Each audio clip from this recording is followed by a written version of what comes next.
Ako sa ating presidente. Openly, sinabi nila sa akin na bulag na daw ang tao, hindi na masira si Duterte, si Presidente Duterte sa IGK. So ang inisip nila is ang illegal drugs naman daw po. So nung time na yon, na-curious ako kasi inaamin ko hindi ko naman sinabing magandang record ko. Talagang after noon talaga, binabahat ako ni Father Alejo na may sobre na 20,000 doon sa upuan ko. So, ako naman, nadala naman ako kasi medyo notorious din. So, sinakyan ko na lang rin kasi kada salita pera, tapos minsan nilalagay pa sa sa yung mga tissue kung saan kami kumakain.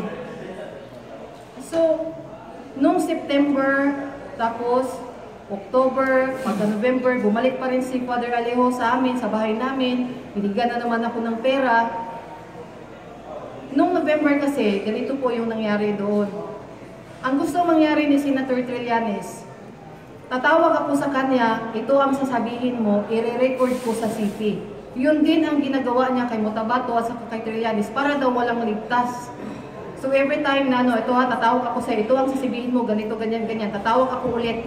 So nire-record nila sa audio kung ano yung pinagsasabi namin. Kaya para matakot kami na bumaliktad daw.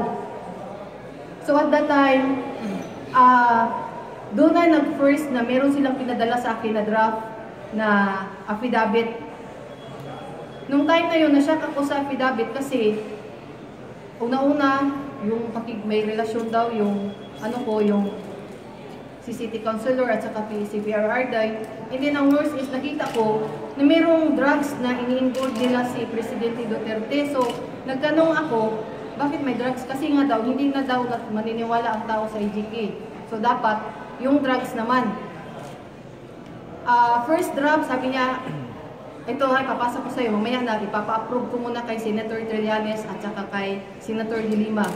Tapos pangalawa, hindi, uulitin ko na naman, second draft na naman, hanggang nag-third draft, fourth draft, and then nag-decide sila na pumunta daw ako ng Maynila. Nandito yung mga forward sa akin ng yung back and forth na mga yung pamasahe, papuntang Manila, at saka yung ticket ko na nung December, yung pagpunta ko ng Manila rin.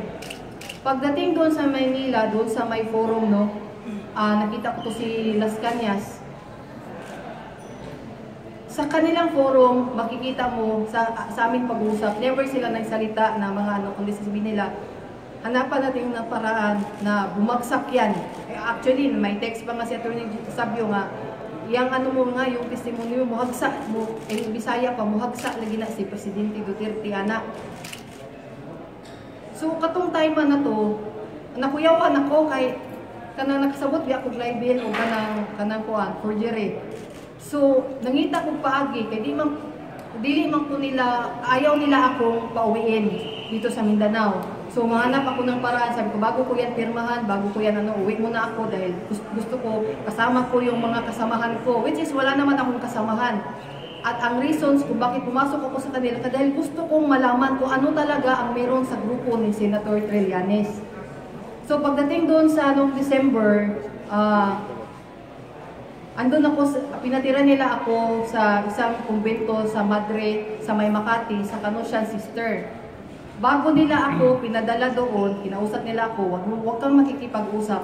Pagdating mo doon, ito ang sasabihin mo sa kanila. So, pag-abot dito, yun na rin ang sinasabi ko kasi kada salita, ganun kada salita, ganun. So, tao lang tayo, minsan, sige maglaro. Sa isip ko lang, sige maglaro tayo. So after nung Canossian kasi, nung nalaman nila na meron akong kinakausap na isang Madre doon, natatakot sila na makipag-usap ako doon sa ibang Madre. So nilipat naman nila ako doon sa Holy Spirit na na kumbento. So doon, binawalan talaga akong makipag-usap na kahit kanino.